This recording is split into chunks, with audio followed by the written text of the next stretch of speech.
We, humanity, have been at this trying to know why we are here business for a long time now.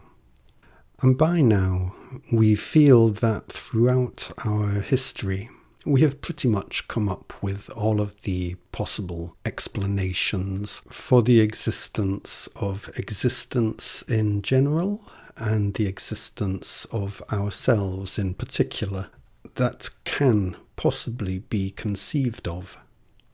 We know ourselves to be an enormously creative, imaginative, inventive people.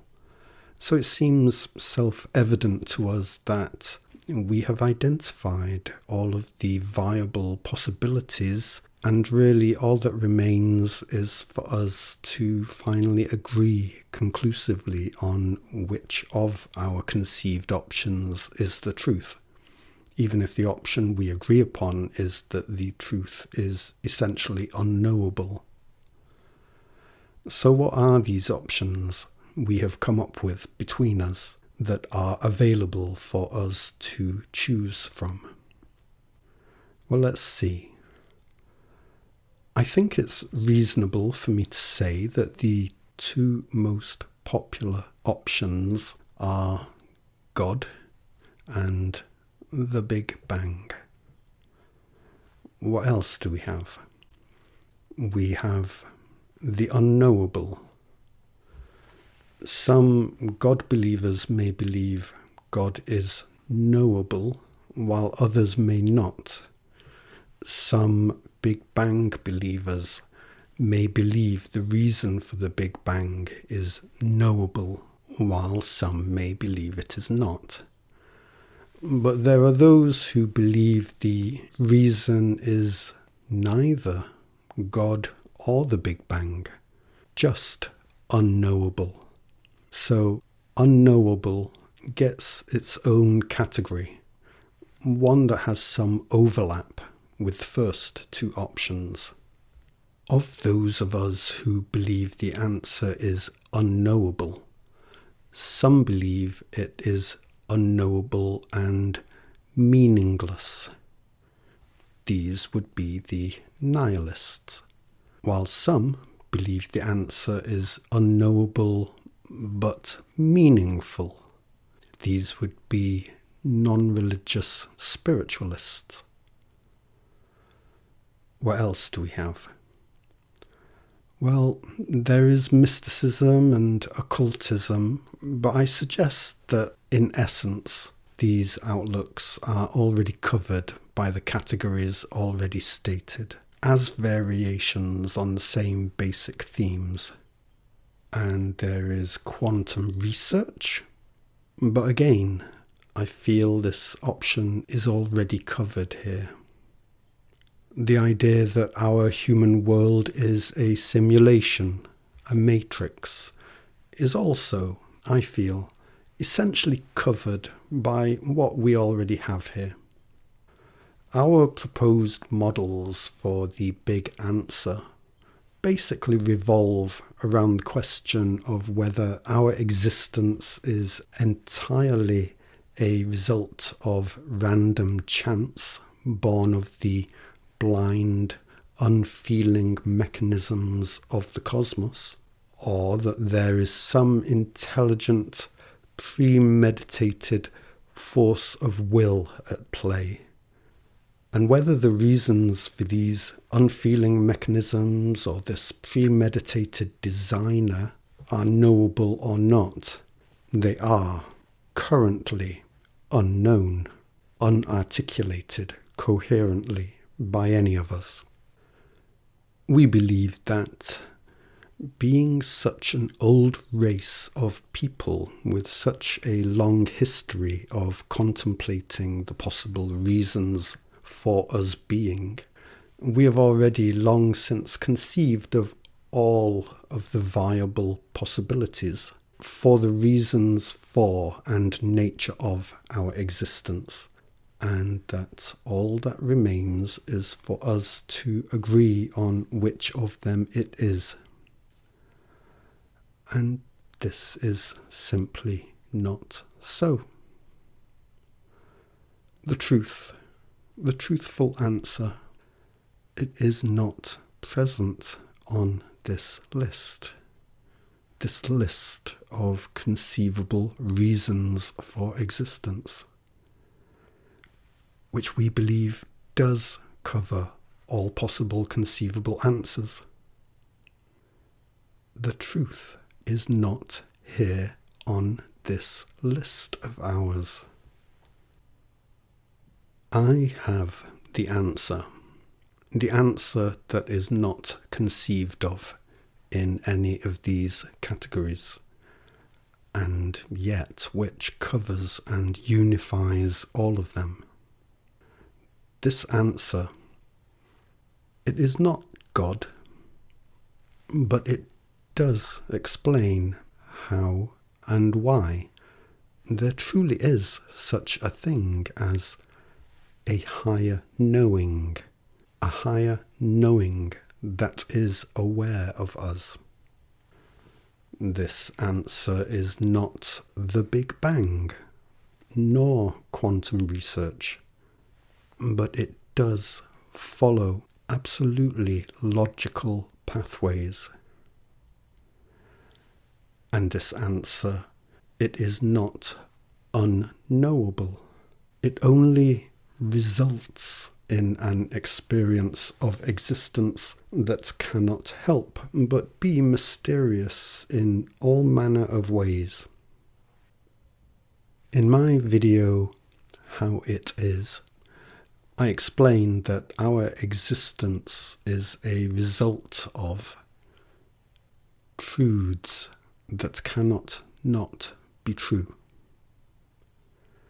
In terms of foundational theories, this is the only one that has ever actually been conceived of in all human history.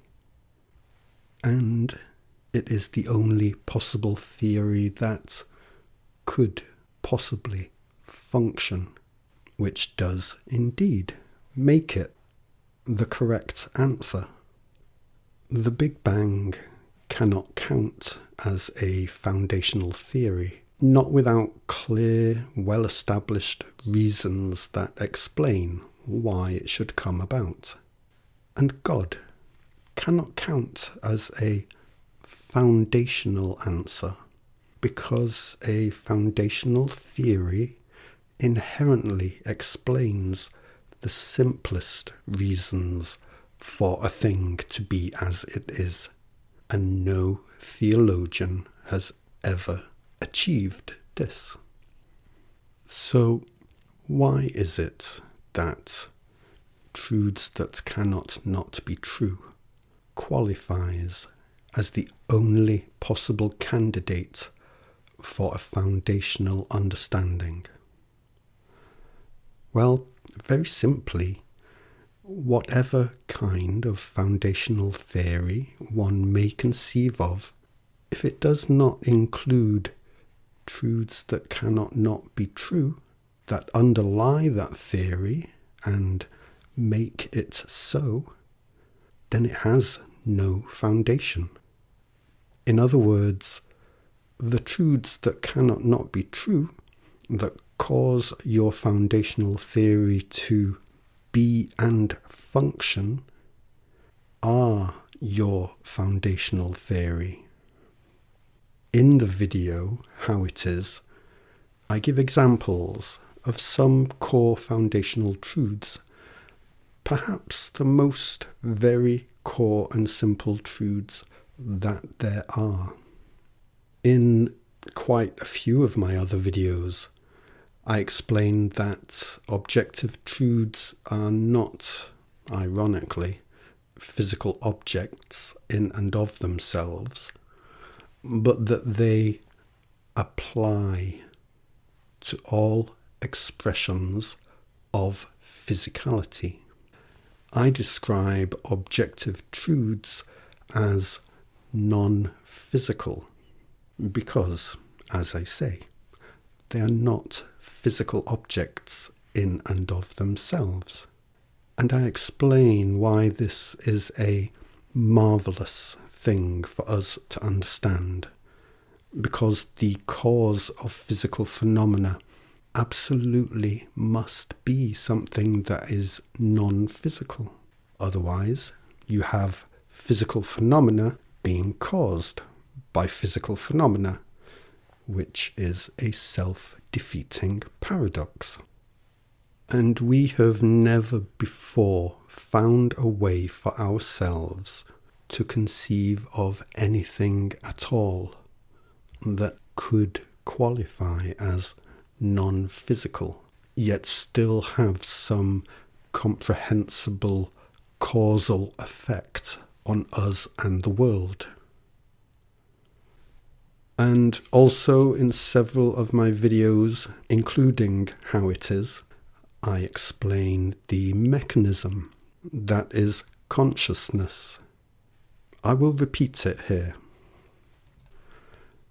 Objective truth is truth that cannot stop being true at any time, in any location, at any scale, and must therefore be in a perpetual state of iteration relative to itself, a perpetual state of being true, showing itself to be true, proving itself to be true. And truth iterating relative to truth so that it may continue to be true, as it must, is mechanistically synonymous with truth being conscious of itself, truth being self-conscious. This is the only explanation for consciousness that has ever made sense, for the simple reason that it is the only explanation for consciousness that can make sense. Across my increasing number of videos, I pull all of this together in ways that show really very simply and self-evidently why we are all eternal at the shared soul level and forever in a state of change, a state of iteration at the level of individual self. I help us to understand not only that we are in truth eternal, but that we really can only be understood to be the eternal. Every single one of us, every single living being ever. That I bring an alternative to these categories at all is a truly remarkable thing, though I've yet to meet a person lucid enough to recognize this. That I bring an alternative to these categories that satisfies all of them rather than none of them is a truly remarkable thing. Though who is there here coherent enough to recognize this? That I bring an alternative to these categories that satisfies all of them and is actually intelligible to the human mind, this is a truly remarkable thing to the point of being miraculous. And yet, who is there here that has the energy and clarity left to even care enough to listen? This list of conceivable reasons for existence, it is the list that has been available to us, and the truth has not been on it all along. What can one possibly choose from a list that does not include the truth? That is a very easy question to answer. Something that is not true.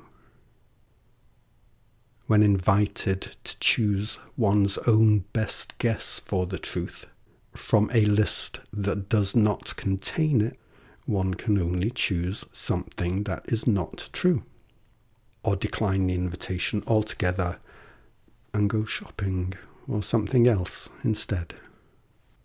When I say that there are truths that cannot not be true, it is not a particularly difficult thing for a physicist or God believer to hear.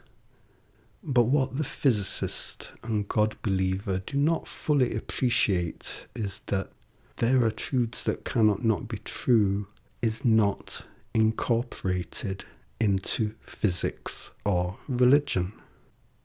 It is a truth you are willing to hear, but it is not a truth you are willing to include in your pre-established beliefs.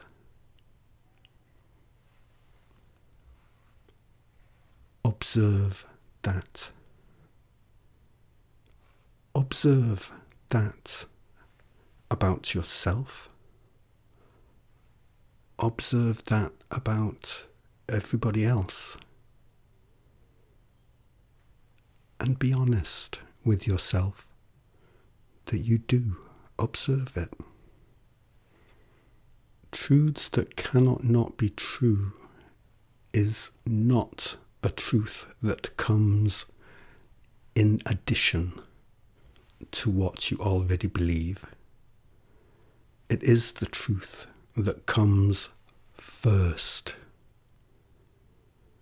What truths your pre-established beliefs actually do hold, they come after the truth that there are truths that cannot not be true. They come because there are truths that cannot not be true. We have not had this before. I know. I am a humble home hobbyist, and this is a humble homemade video from a humble home hobbyist who is not recognized by anybody as anything. I know. But none of that diminishes what I say here.